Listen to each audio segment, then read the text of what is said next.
За сайн байцгаана уу кино туршлын үзэгчдээ. Юуны өмнө энэ хүртэл дэмжсэн, саб дарсан бүх үзэгчдэдээ маш их талархлаа. Бид 100 мянгуудаа болжээ. Вау.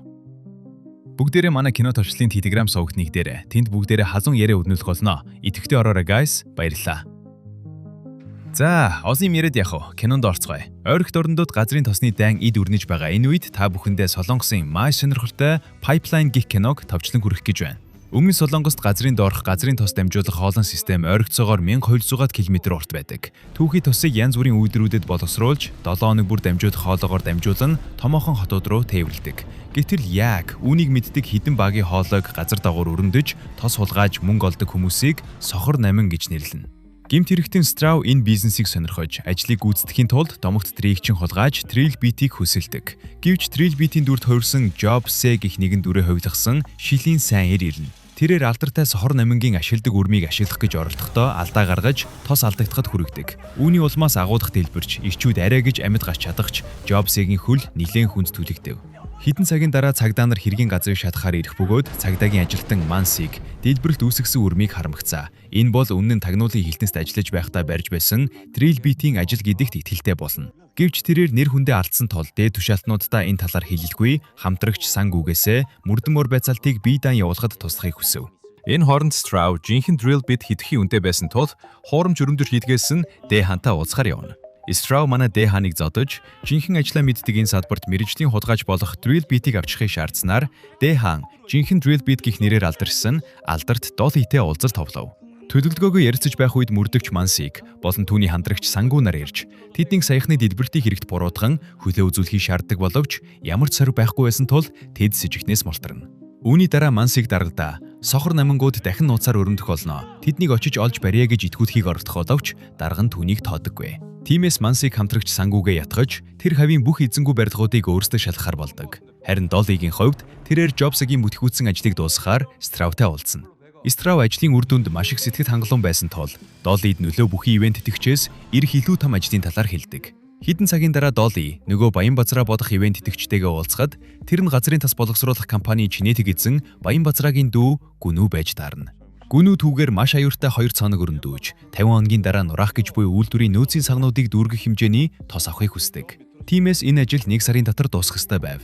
Dolly ажлыг яарууч хийх нь аюуртай гэж үзсэн ч Баянбазараагийн дүү Гүнүү түүнд $1 сая амсанд шууд зөвшөөрч тэрээр ажид орохоор болно. Энэхүү ажил нь бүх өрөө захиадахтай гэсэн шалтгаанаар хаагдсан нэгэн зочид буудлын хонгод өрнөхөр болно. Dolly энэ ажилд тусгаалan сонгогдсон мөрөөдлийн багийг ахтахаар болно. Түүний мөрөөдлийн багт газар доорх зураглал гаргалагч ноён На, экскаваторчин Гүнсав, гагнуурчин Jobs нар мөрөөдлийн багийн гишүүд байна. Ирчүүдийг ажиллаж байх хооронд үүдний хүлээн авах хэсэгт хяналт тавьж дадны хүмүүсийг ойртуулахгүй байх үүрэг хүлээн. Хэрв цагдаа нар ирвэл тэрээр багийнхандаа төгшүүрийн дохио өгөх ёстой. Тэдэнд ажлын хөлсний хагасыг урьдчилгаа болон өгөх боловч нэгэн хатуу нөхцөл тавина. Хэрв ажлаа дуусгахаас өмнө хэн нэгэн зочид буудлыг орхиж явбал гэрээ хүчингүй болно. Гүнүүгийн сугны үснүүд багийн бүх гишүүдийн утсыг хурааж авч хяналт тавихаар болов. Багийнхан зочид буудлын доогуур урсах бохирын шугамаас үүдэхдээ өмхийн үнэрт гомдлохч ажлаа шууд эхлүүлнэ. Dolly өөрийгөө бусдаас илүү гэж боддог тул тэдний дунд үд ойлгоцол үүсдэгч тэрээр зөв газар ухахын тулд ноён Нагийн туршлага мэдлэгийг сонсдог. Энэ хооронд Баянбазараагийн дүү Гүн хурцаага барьцаалан авсан зээлийнхээ асуудлыг шийдэж байв. Тэрээр өрөө төлөхийн оронд компанийнхаа 50 саяын хөрөнгөөр газрын тосны хувьцааг хямд байхад нь худалдаж авнаа. Учир нь тэр удахгүй дэлбэрэгт болж хувьцааны үн өсгөд өндөр ашиг олно гэдэгтээ итгэлтэй байлаа.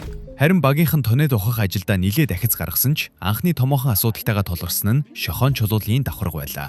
Нэхүү чиглэг хөрсөн нөхцөл байдлыг аюултай болгож байсан тул ноён На тойрч ухахыг санал болгоно.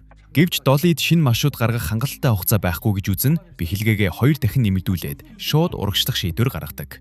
Ирчүүдийг ажлаа нууж эхлэх үед дай газар доороос гэж мөрдөгч Сангугийн анхаарлыг Jobs-ээ дуудуулж сарниулж чадсанаар мөрдөгчийг зоорын давхарт бууж ирэхэд багийнхан нөхөө таглаж амжсан төдийгүй бохирын шугам засаж буй дүр эсэгдэг. Мөрдөгч Сангу ахлах Dolly-г өмнө нь харж байсан мэт санагдсан тул хоёулаа хаант харж байлаа гэхэд Dolly худлаа ярьж Нааг согтуу байхад нь хид хідэн удаа хэсгээс очиж авч байсан хэмээн худлаа хэлдэг. Сэжигтэй зүйд олж хараагүй мөрдөгч Сангу тэндээс явхад үүдний каунтер төгшүүрийн дохионы утсыг засгаар доош бууна. Гэвч ямар нэг зүйд буруутаж дэлбэрэгт босноор үүдний каунтер болон экскаваторчин Гүн Сав нар туннель дотор түгжигддэг. Тэднийг үгсэн гэж итгэсэн Jobs энэ дашрамд урьдчилгаа мөнгө аваад зогтохыг хүсэх бөгөөд Dolly ч мөн хий хоолой ил гарсан тул ажлаа зогсоохыг бодно. Гэвч ноён наа бууж өгөхийг хүссэнгүй. Хамтрагчид нь амьд байж магадгүй гэд ухаж эхэлдэг. Энэ ч зөв шийдвэр байж үүдний counter excavator-чин гүн савнаар үнэхээр амьд байсан төдийгүй өөдөөс нь ухаж байсан тул тэд гуруулаа нийлж нүх гарган зүхтэж чаддаг. Энэ хооронд мөрдөгч Мансыг хэргийн газар доосон зүйдээ харуулахаар нэмэгт хүч дуудсан байл. Түүний дардан нилээ сэтгэл хангалуун байж эцэст нь сохор намингуудыг олохын тулд эрлийн баг илгээхийг зөвшөөрдөг. Хэсэг хугацааны дараа Dolly түгшүүрийн дохио сонсож Jobs-ыг мөнгө аваад зүхтах гэж байхад нь барьж авна.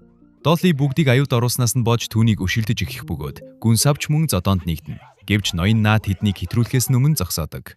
Jobs-ыг эмчилгээний мөнгө хэрэгтэй байгаа өвчтөе хүүгийнхээ тухай тайлбарлахад ноён наа Dolly-г түүнийг өшөөхийг ятгахыг оролдоно. Гэвч яг тэр мөчид Dolly-г нэг зүйлийг ухаардаг.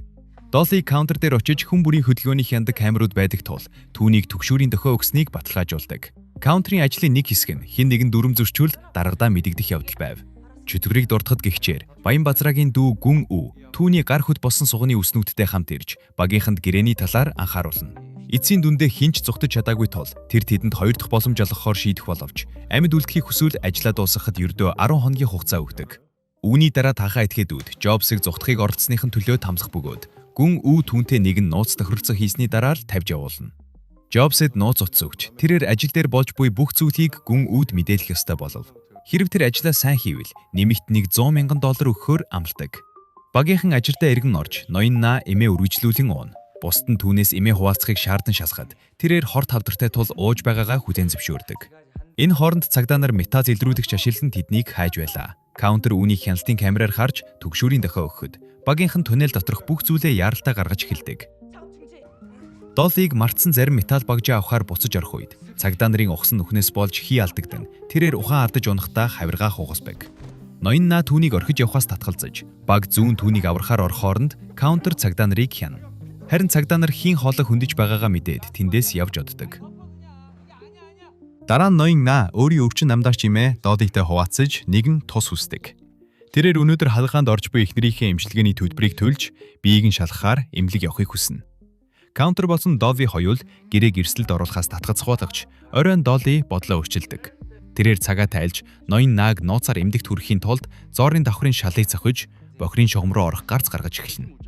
Jobs тэднийг барьж аваад хоёр нүур гаргалаа хэмээн буруутахад Dolly өөрийгөө өхөж буй хүний эцсийн хүсэгтээ зүйрлэж болохгүй гэж тайлбарладаг.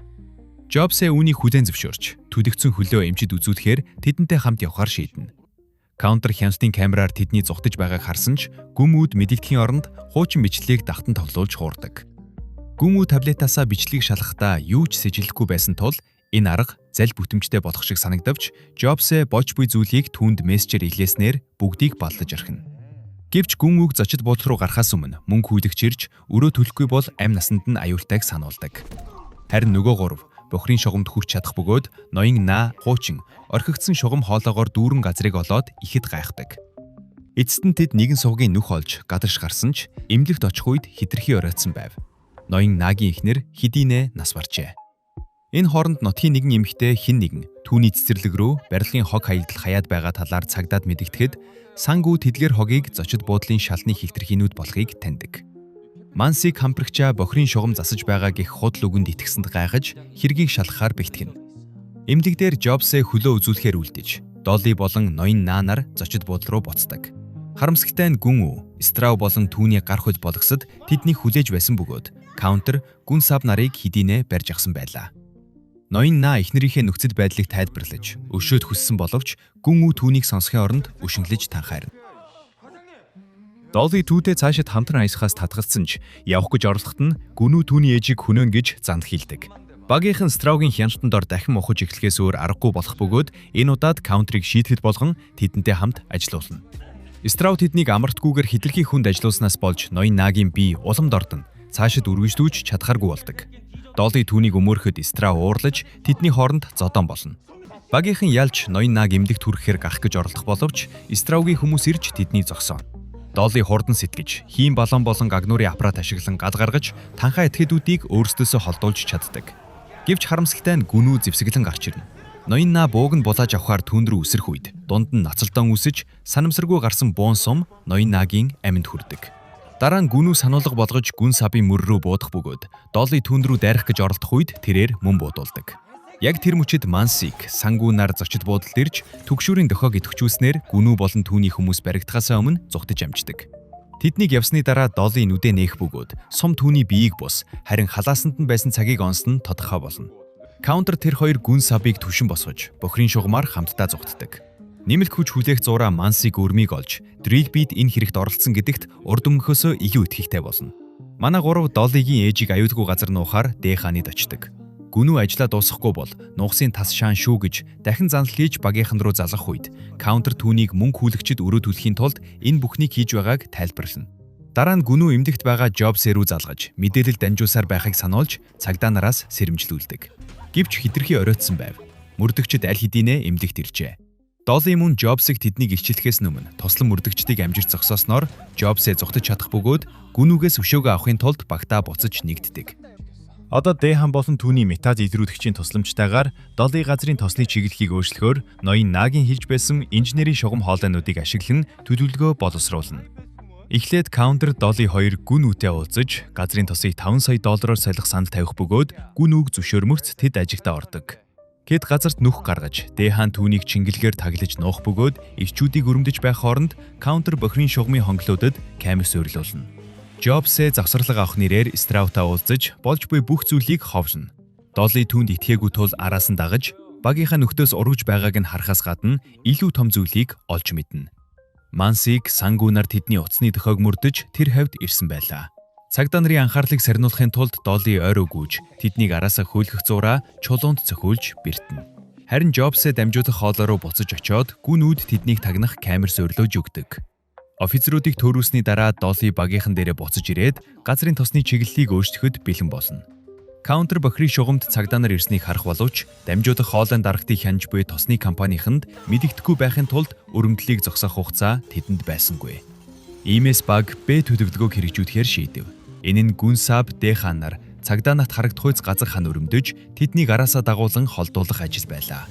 Өрөмдлөг амжилттай болсон ч Долли маш их өвдөж байсан тул ажлаа үргэлжлүүлж чадахгүй болж Джобсыг удирдан чиглүүлснээр хамтдаа сүүчийн шатыг дуусгадаг. Долли үйлдвэр дээрх нөөцийн савнууд руу тос шахах хаалтыг нээх бөгөөд тэнд гүнүү боломжит худалдан авагчдаа бүгдийг нь цуглуулсан байлаа. Гүнүү царгийг нээж тос ирж байгааг баталгааж улмагц Долли хаалтыг хааж үлдсэн тосыг мөнгө авсны дараа өгнө гэж утсаар хэлдэг. Энэ хооронд цагдаа нарын мөрдлөг бүтлгүүтэж сангүү хөлөө хугасан эмзэгт хүргэгдэнэ. Гэвч хэн нэгэн Мансиг рүү шинэ өрөмдлийн талбайн зургийг илгээснээр тэрээр бууж өгөхөөс татгалздаг. Долли гүнүү хүлээн авахар бэлтгэж байх зур Джобсээ дахин урвж хаалтуудыг дур мэдэн нээж орхино. Долли түүнийг амжиж барьж аваад зодож нууц камерыг нь тас татан хайдаг. Каунтер гүнсаб Дэхан нарч мөн буцаж ирэх бөгөөд тэд Джобсэд ноённаа өөрийнхөө мөнгийг түүний хүүд үдээснийг харуулж урагшд нь гимшүүлдэг. Джобсыг хүлж орхиод Долли гүнүүтэй уулзаж хаалтыг хэрхэн ашиглахыг зааж өгнө. Гэвч гүнүү мөнгө төлөхийн оронд хүмүүсээ дуудаж тэднийг зодож тосыг үнэгүй авахыг оролддог. Джобсээ хүдээснээсээ мултарч Доллиг туслаж танхаа этгээдүүдийг хамтдаа зодсныхаа дараа зүгтэж оддог. Дадаа бусад дээрэмчид чингэлэг рүү дайрах үед Дэхан ачаа өргөгч машин ашиглан чингэлгийг хөмөрч багийнхандаа бохирын шугамаас гарч мөнгө олох боломж олгоно. Долли ухаан хартсан дээрэмчдийн нэгээс булааж авсан буугаараа гүнүүг занал хийлэн бохирын шугамд хэсэг сааддаг. Яг тэр мөчид Мансиг тэднийг олж харах бөгөөд Долли түүний анхаарлыг сарниулахын тулд бууга түүн рүү шидэж гүнүүг баривчдахыг хэлээд өөрөө зүгтэж оддог. Харамсалтай нь тэрээр багийнхан дээрээ очих үед хитрхи оройтсон байлаа. Стра болон түүний хүмүүс тэднийг бүгдийг нь хэдийнэ олзолжээ. Дээрэмчид Доллиг зодож багийн бусад гишүүдийн хамт дамжуулах хоолой өрөө рүү авчихэд тэнд Мансигч мөн баригдсан байхыг олж харна. Гүнүү нөөцийн савнуудаа дүүрэхийн тулд хаалтуудыг нээж дараа нь тесрэх бөмбөг суурьзуулангаа төлөвлөгөөгөө тайлбарладаг. Усны савны ард байрлах газрын тосны агуулгад ч мөн бөмбөг суурьлуулсан байв. Тэр бүх бөмбөгөө дэлбэтгэхэд дамжуулах хоолой сүрж, улсын газрын тосны гол нөөц ашиглалтаас гарах тул гүнүүгийн компани зах зээл дээрх цорын ганц нийлүүлэгч болох байлаа. Ийм том дэлбэрэгт хэдэн зуун хүний амьд хүрэх байсан ч гүнүүд мөнгө золж байвал бусд нь хамаагүй бөгөөд энэ бүхнийг сохор намингуудын бүтлгүүцсэн хулгайн хэрэг мэт харилдуулахаар тооцжээ. Амьд гарахын тулд Долли багийнхнараа гагнуурын аппаратыг өшөлөөж унган каунтрийн асаагуурын тусламжтайгаар гал гаргана. Гал Доллигийн нурууг түлж байсан ч хүлээсийг нь тасалж чаддаг. Чөлөөтэй болмогцоо Долли бөмбөгийг шүүрч авна, ашиглагдаагүй нэгэн хонгол руу шидээд дэлбэрэгтэд өртөхгүй тулд бохирын ус руу үсэрнэ. Гүнүү төлөвлөгөөгөө хэрэгжүүлэх, мөн Страв болон түүний хүмүүсийг өөрийг нь илчлэхээс сэргийлж устгахын тулд нөөцийн савн дахь бөмбөгнүүдийг ч мөн дэлбэлдэг. Гэвч дэлбэрэлт түүний төсөөж байсан шиг хүчтэй байсангүй. Үнэн дээр савнуудаас зөвхөн усал асгарч байлаа. Учир нь бүгд хоорондоо тулдаж байх хооронд Жобсээ хартуудыг сольж савнууд руу газрын тосны оронд бохны ус шахсан байж таарчээ. Багийнхан болон Мансиг бохрын шугамаас гарч ирэх бөгөөд офицер тэр даруй нэмэгт хүч дуудах зуураа өшөө авахар ирж буй Гүнүү болон түүний гар хүл болгосныг ажиглана. Дахин нэг зодон болж тэд өөрсдийгөө хамгаалахын тулд ачаа өргөгчөөс эхлээд тосны хоолой хүртэл дард орох бүх зүйлийг ашигладаг. Долли баян базраагийн дүү атгаг санаад Гүнүүг зодож түүнийг хөнөөхөөр завддагч. Мансиг түүнийг зүгээр нэг хулгайч байснаа алуучсан болохоос нь сэргийлж зогсоож чадна. Мансигийн дуудсан нэмэгт хүч ирж бүгд баривчлагдана. 3 жилийн дараа багийнхан тэнсэн суллардж өөрсдийн гэсэн дэлгүүрт ажиллаж байв. Гэвч Мансиг тэдэн дээр зочлохоор ирэхдээ тэднийг зоорын давхарт хан өрөмдөж байхыг олж харна. Тэднийг бохрын шугам засаж байна гэхэд Мансиг итгэхгүй бөгөөд хуучин өдрүүдчгээ шинэхэн маргаан тэдний дунд дахин өрнөснөөр кино маань төгсөв. Энэ хүртэл үзсэн та бүхэндээ маш их баярлалаа. Манай суугийг сав дарвал би маш их баярлана. Учир нь кино тайлбар хийх тийм ч амар бишээ. 10 минутын бичлэгийг эдитэхэд цаг хугацаа хөдөлмөр их ордог тул та бүхэн маань лайка дараад, комент бичээд, саба дараад хөөртнүүдийн игнэнд нэгдээрэй. Баярлалаа кино тогтчлаа.